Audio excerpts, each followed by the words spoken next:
Vita, migogoro na tabia nchi za waathiri wa ukimbizi.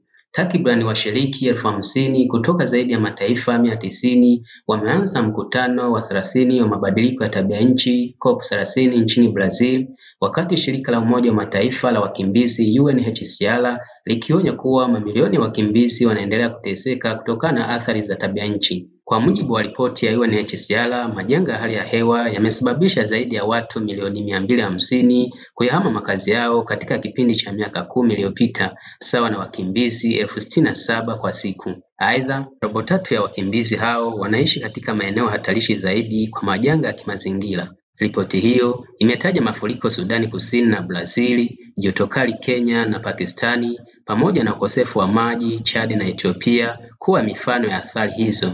UNHCR imesisitiza kuwa ufadhili wa kupambana na mabadiliko ya tabia nchi bado ni mdogo, kwani ni robo tu ya fedha zilizotengwa zimefika kwa nchi zinazohifadhi wakimbizi wengi. Hata hivyo, mkuu wa UNHCR Filippo Grandi amesema ili kudhibiti ongezeko la wakimbizi, jamii zilizo hatarini zinapaswa kupatiwa misaada ya haraka.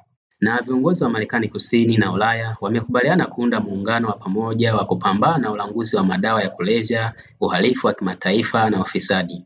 Aidha, makubaliano hayo yamefikiwa katika mkutano uliofanyika Santa Maria, Colombia, ukihusisha Umoja wa Ulaya na Jumuiya ya Mataifa ya Marekani Kusini na Karibi.